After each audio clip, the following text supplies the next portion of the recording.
y Harry Queo pudo trepar en paz la orilla del río. Batu quizás hubiera ido a su encuentro sin detenerse a pensar, pero Dragosani aún lo tenía cogido el brazo. Batu comenzó a adoptar su característica postura de ataque medio agachado, pero Dragosani lo contuvo. No, Max, murmuró Dragosani, es mejor que seamos prudentes. Hemos visto una muestra de lo que es capaz de hacer, pero no sabemos si posee otros talentos. Batu comprendió, se tranquilizó y adoptó una postura normal. Harry Queo en la orilla advirtió la presencia de los dos hombres, se dio la vuelta y los miró. Durante un instante pareció que iba a hablarles, pero no dijo nada. Los tres se miraron, y luego Queo volvió la vista hacia el pozo de aguas negras. Gracias, mamá, fue lo único que dijo. Dragosani y Batu lo vieron darse la vuelta, dar unos pasos inseguros y luego salir corriendo hacia la casa de Shuskin. Lo miraron marchar y no intentaron seguirlo. No, todavía no. Cuando el joven hubo desaparecido de la vista, Batu susurró: eso que salió del agua, camarada Dragosani, no era humano. Es imposible que lo fuera. ¿Qué era, pues? No lo sé con seguridad, respondió Dragosani, que creía saber qué era aquella criatura, pero no deseaba comprometerse. Pero antes fue un ser humano. Lo único seguro es que cuando Queo necesitó ayuda, ese ser se la prestó. Ese es su talento, Max. Los muertos responden a su llamada. Dragosani se volvió para mirar a Batu, los ojos muy oscuros hundidos en sus órbitas. Ellos responden a su llamada, Max, y los muertos son mucho más numerosos que los vivos. Capítulo 13. El jueves por la mañana Harry volvió al río, al lugar donde su madre yacía otra vez entre el lodo y las algas. Pero ahora eran dos los muertos que descansaban allí, y él no quería hablar con su madre sino con Víctor Shuskin. Harry cogió un cojín del coche y lo llevó hasta la orilla del río. Allí lo puso sobre la nieve y luego se sentó, un poco más abajo donde había abierto el agujero para escapar. El agua había vuelto a congelarse y luego la nieve se había acumulado sobre el hielo, de modo que solo se advertía una marca muy tenue. Después de permanecer un rato sentado en silencio, Harry dijo: padrastro, ¿me oyes? Sí, le respondieron tras unos instantes. Sí, te oigo, Harry Queo. Te oigo y percibo tu presencia. ¿Por qué no te marchas y me dejas en paz? Ten cuidado, padrastro, puede que la mía sea la única voz que oigas en toda la eternidad. Si me marcho y te dejo en paz, ¿con quién hablarás? De modo que ese es tu talento, Harry, hablas con los muertos, no eres más que un agitador de cadáveres. Bueno, quiero que sepas que eso me hace daño, del mismo modo que me hiere todo tipo de poder extrasensorial. Pero anoche, por primera vez en muchos años, me he tendido en mi helada cama y he dormido profundamente sin sufrimiento. Dices que si no hablo contigo nadie me hablará. Mejor, no quiero que nadie me hable, solo quiero paz. ¿Qué significa que te hago daño?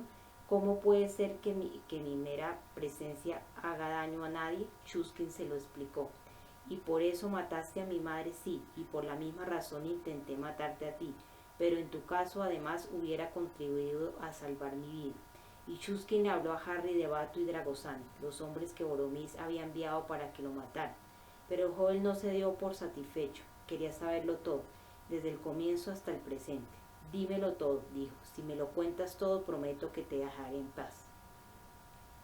Y Shuskin se lo contó todo. Le habló de Boromir y del chateo Boromisti, de los PS rusos que trabajaban para conquistar el mundo mediante la percepción extrasensorial. En su refugio secreto en el corazón de Rusia, Shuskin le contó a Harry que Boromir lo había enviado a Inglaterra para localizar y matar a los PS británicos, y como él había desertado y se había convertido en ciudadano británico, y también le habló de la maldición que lo perseguía. La gente dotada de poderes extrasensoriales le atacaba los nervios y hacía que se volviera loco. Y Harry por último comprendió y quizás habría sentido compasión por Shuskin de no haber sido por la muerte de su madre. El relato de Shuskin hizo que Harry pensara en Sir Kenan Gorman y en la organización británica.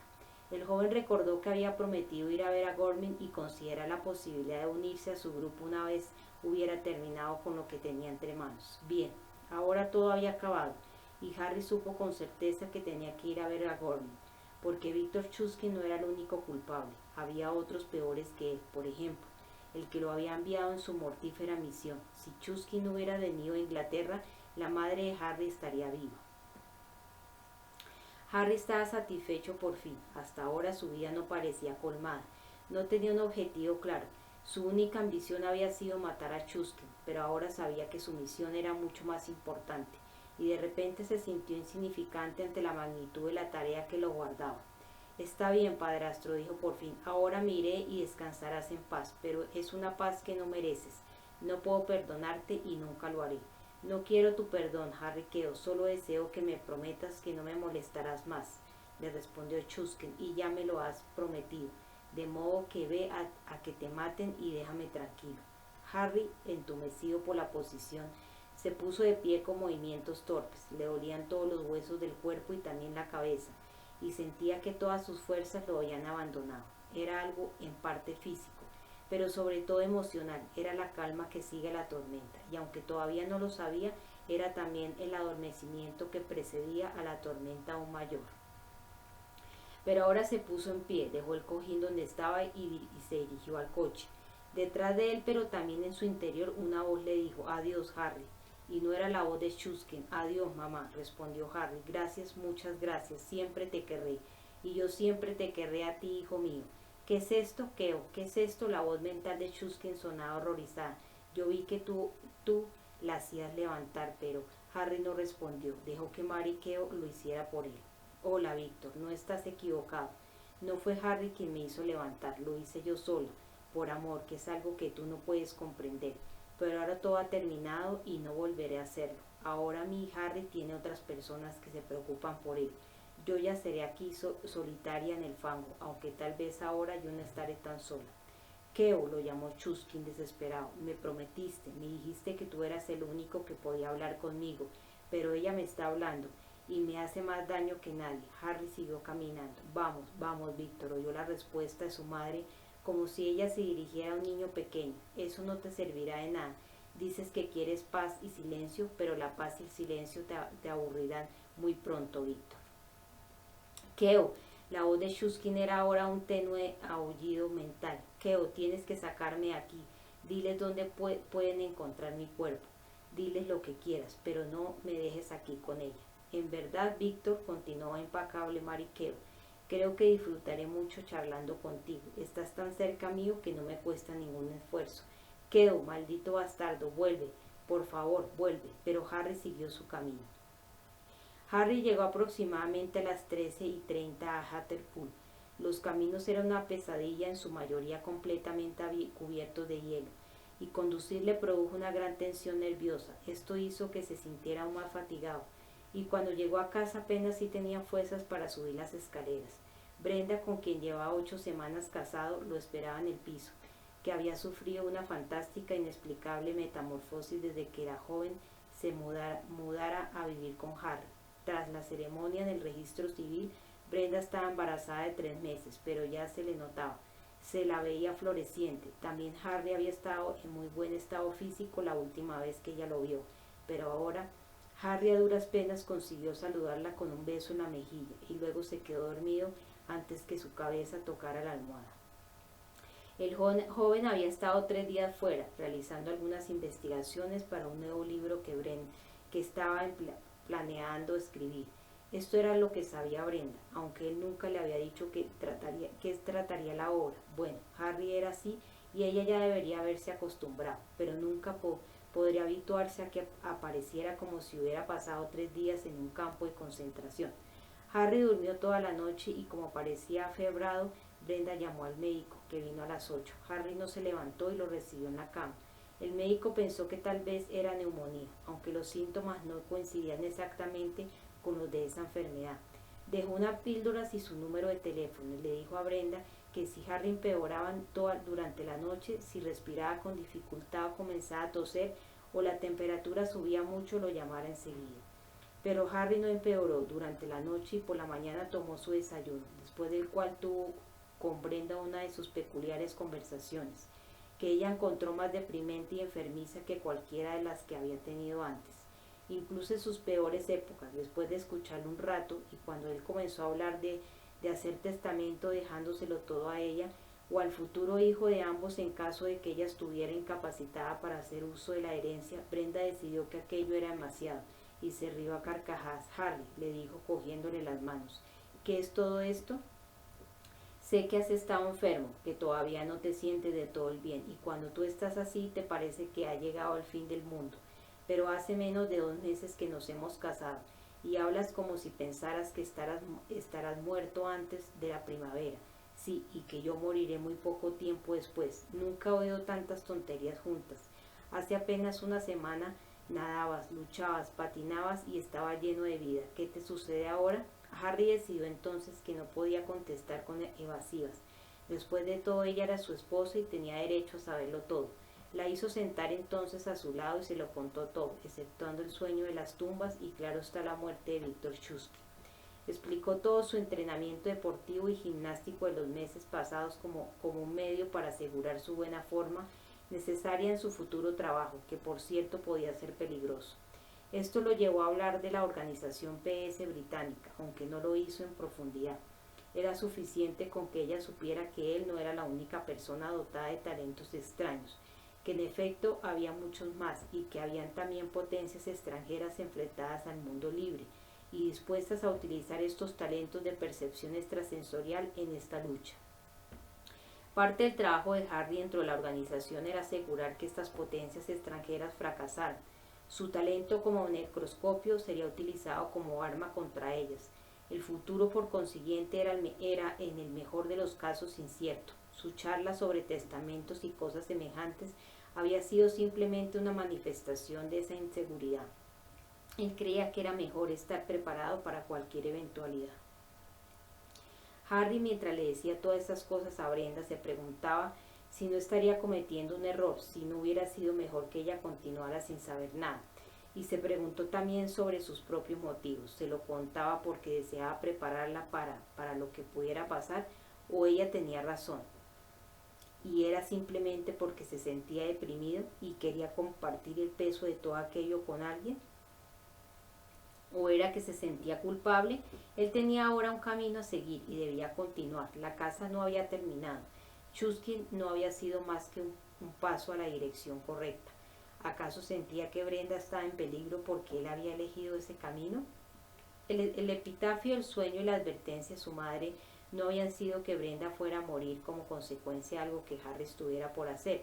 Él la había preñado y sí, y nacería un niño, pero ¿qué influencia podía tener lo que Harry decidiera hacer ahora en el hecho físico del parto?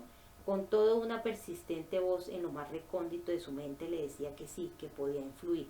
Así pues, parecía que el motivo de que se lo contara todo era fundamentalmente que se sentía culpable y también que necesitaba decírselo a alguien, confiar en un amigo. El problema era que estaba confiándosela a la persona a quien ponía en peligro, lo que aumentaba el sentimiento de culpa fuera de toda proporción. Todo era muy confuso y abstruso. Intentar comprenderlo lo fatigaba enormemente. De modo que cuando terminó de hablar, Harry se recostó en la cama y dejó que Brenda meditara sobre lo dicho.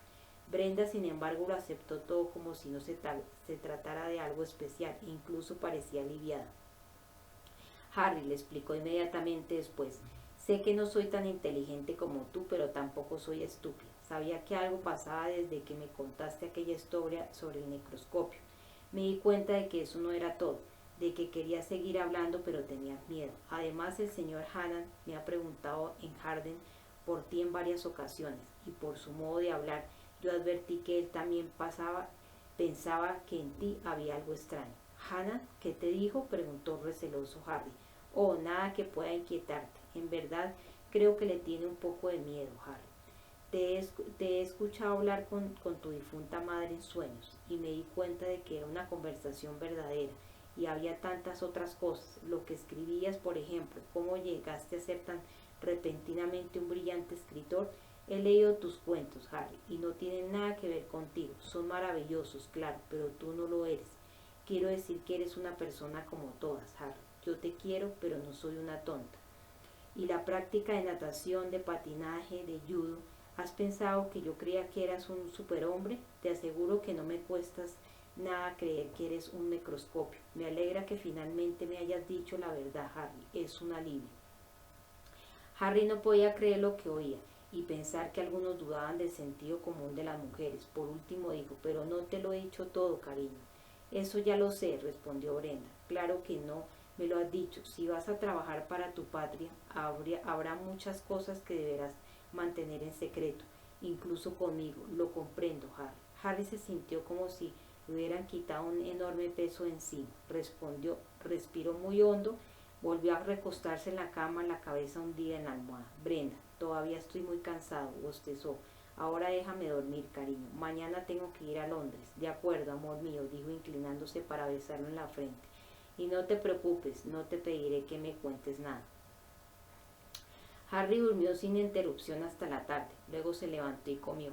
Hacia las 8 salieron a dar un paseo y regresaron cuando Brenda comenzó a tener frío.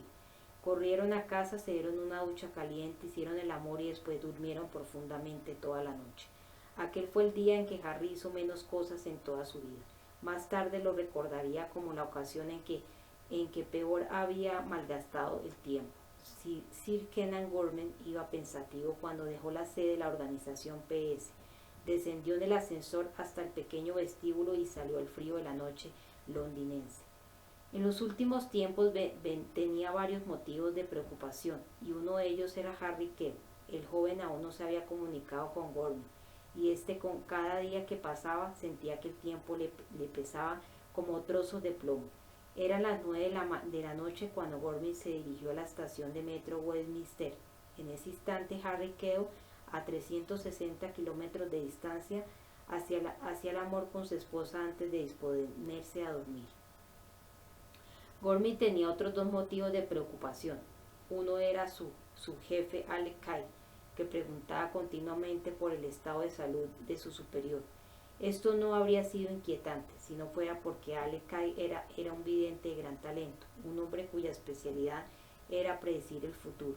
La preocupación de Kay por la salud de Gorman había sido muy evidente en los últimos 10 días, a pesar de que el subjefe había intentado disimularla. Por esta razón Gorman no le había preguntado nada, pero de todos modos aquello lo inquietaba. Y también estaba el otro asunto, el importante. En las últimas 6 o 7 semanas Gorman había percibido en él al menos 12 ocasiones que había PS cerca de él. Nunca se había encontrado con ninguno cara a cara, ni había sido capaz de individualizar a nadie, pero sabía que estaban allí. Había dos, como mínimo. La sensación era tan fuerte que podía reconocerlos como reconocía a sus propios hombres, pero estos no eran de los suyos. Sus auras eran extrañas, y siempre lo había vigilado desde la seguridad que les proporcionaba una multitud, en lugares muy transitados, nunca en un sitio donde Gorman pudiera asociar un rostro a sus sensaciones. El director de la organización británica se preguntaba durante cuánto tiempo seguirían vigilando, y si eso era todo lo que harían. Cuando Gorman llegó a la estación de metro y bajó las escaleras, palmeó el bulto de su Gorman de 9 milímetros. Esto lo reconfortaba. No había en el mundo ningún PS invulnerable a las balas. Gorman al menos no conocía ninguno. Había pocas personas en la plataforma y aún menos en el vagón del metro. Gorman cogió un ejemplar del Daily Ato que alguien había dejado. Comprobó un tanto alarmado que los titulares le resultaban muy extraños. ¿Se había alejado tanto de la realidad? Sí, posiblemente, si su trabajo le exigía un gran esfuerzo, y casi todo su tiempo. Esta era la tercera noche seguida que trabajaba hasta tarde.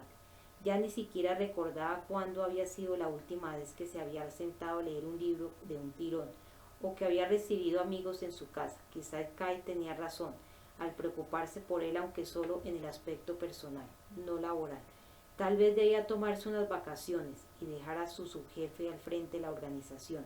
Dios sabe que tarde o temprano tendría que hacerlo, y él se había prometido a sí mismo que se tomaría un descanso tan pronto como hubiera introducido al joven Harry Kew en el grupo. Kew, Gorman había pensado mucho en él y en las múltiples maneras en que podía ser aprovechado su talento. Claro que por ahora eso no era más que un proyecto, pero de todos modos fascinante. En el momento en que Gorman comenzaba a darle vueltas a su cabeza todo aquello, el tren llegó a St. James y Sir Kenan solo tuvo ojos para un par de piernas increíbles en minifalda, que pasaron directamente frente a sus ojos y descendieron a la estación del metro. Era un milagro que tan encantadora criatura no se muriera de frío, pensó, y eso sí que sería una pérdida.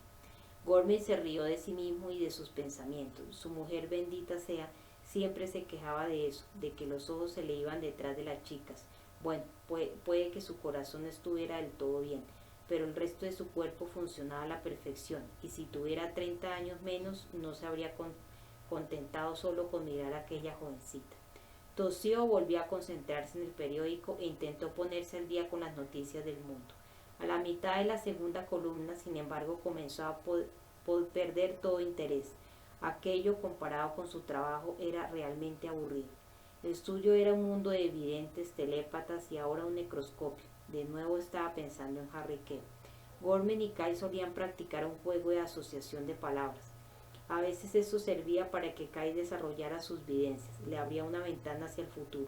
El talento del subjefe por lo general operaba con independencia de sus pensamientos conscientes. Habitualmente soñaba sus predicciones.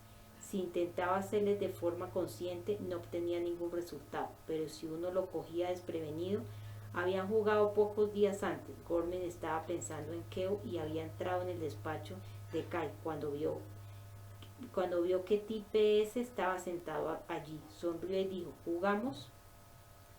Adelante, dijo Cal, que lo había entendido de inmediato. Es un hombre, le advirtió Gorman, y Kyle asintió con la cabeza. Estoy preparado, respondió, y siguió en su silla. Gorman dio unos pasos por el despacho, luego se volvió, miró al otro y dijo: Harry Queo.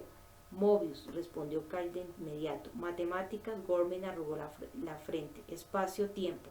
Kyle se puso muy pálido. En su cara apareció una expresión de temor y Gorman se dio cuenta de que el vidente había encontrado algo. Le dijo una última palabra: necroscopio. Nigromante, respondió Kyle de inmediato. ¿Cómo? Nigromante, respondió Gorman, pero Kyle aún no lo había terminado. Vampiro, gritó luego y comenzó a ponerse de pie. Después, tembloroso, sacudiendo la cabeza, dijo: ya es suficiente, señor, lo que he visto. Fuera lo que fuese, ha desaparecido, y eso había sido todo. Gorman volvió al presente, miró a su alrededor y vio que ya habían pasado la estación Victoria y que el tren estaba casi vacío. Ya se hallaban a medio camino de Sloane Square, y entonces sintió que lo invadía una extraña depresión. Tenía la sensación de que algo estaba mal, pero no hubiera podido decir qué era. Tal fuera simplemente que el tren estaba vacío, lo que a esa hora era bastante extraño, y que echaba de menos el bullicio de la vida y el contacto con otros seres humanos, pero Gorman no creía que esa fuera la explicación.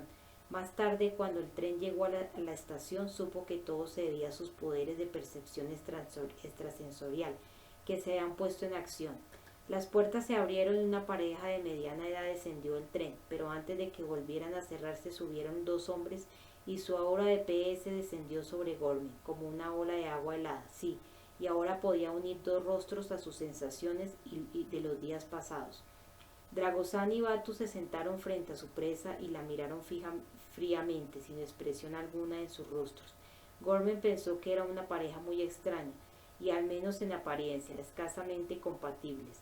El individuo más alto se inclinó hacia adelante y a Gorman sus ojos hundidos le recordaron a Harry Queo, si en cierto sentido eran como los ojos de Queo.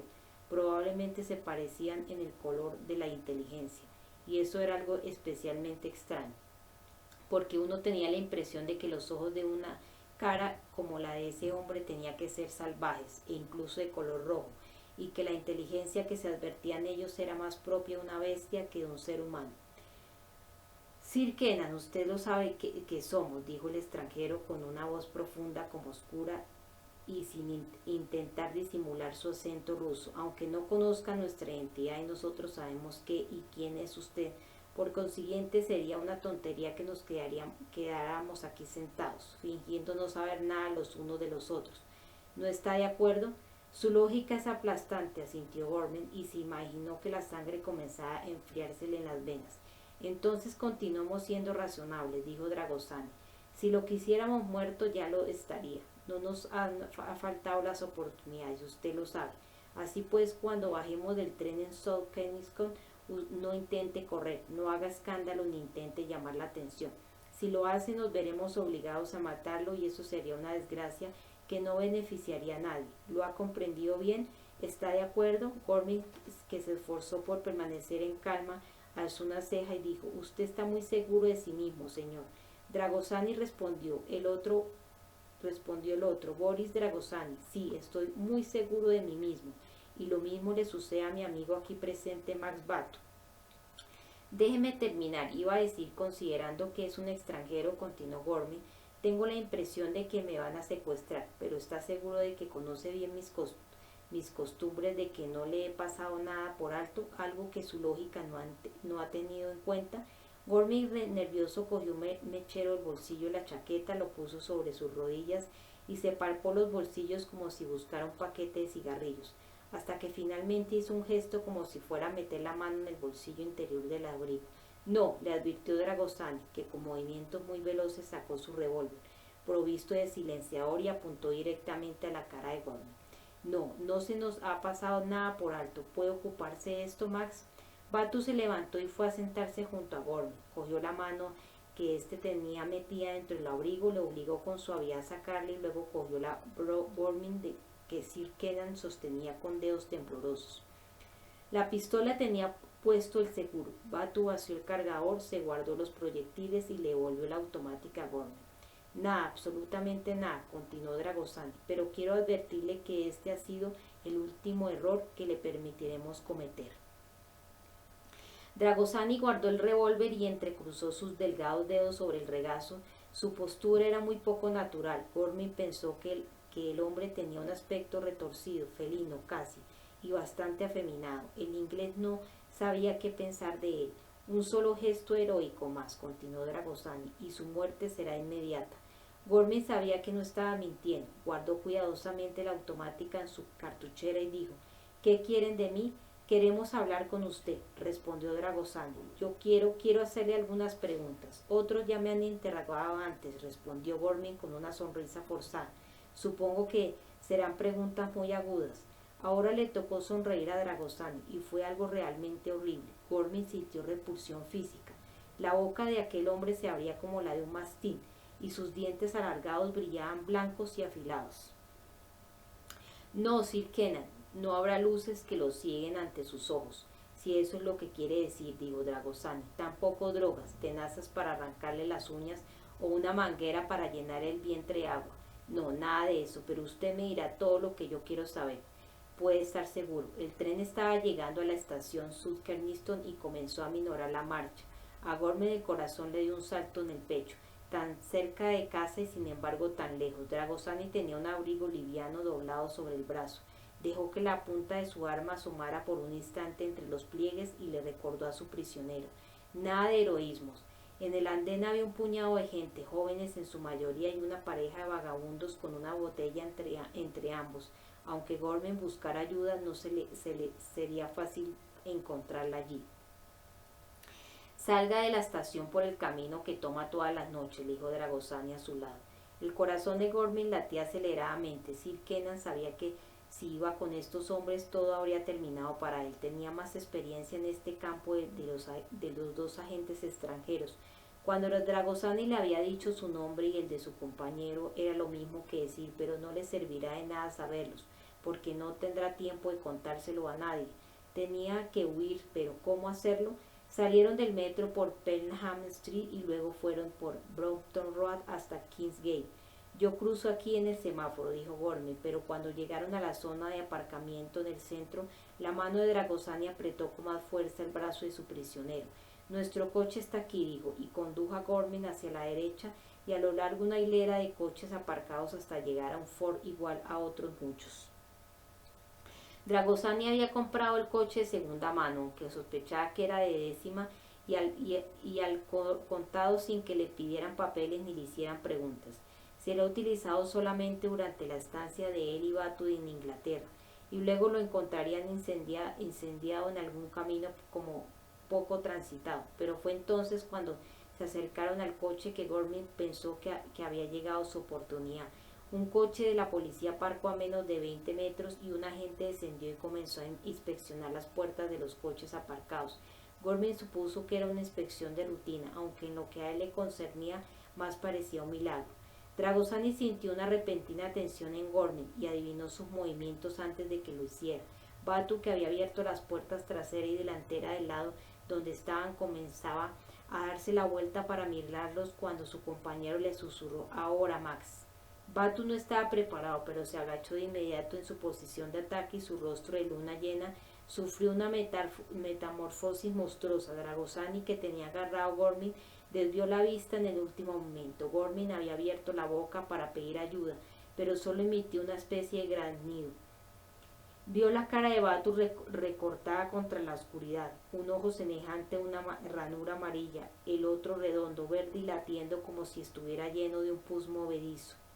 Algo se deshizo desde el rostro de Batu hacia Gormin, rápido como un golpe de un cuchillo mental, y su filo localizó el espíritu de Sir Ken, su alma, y la partió en dos. No se oía más ruido que el de los escasos coches que pasaban por la calle, pero Gormin escuchó el cacofónico tañir de una gran campana rota que resonaba en su interior y supo que se trataba de su corazón.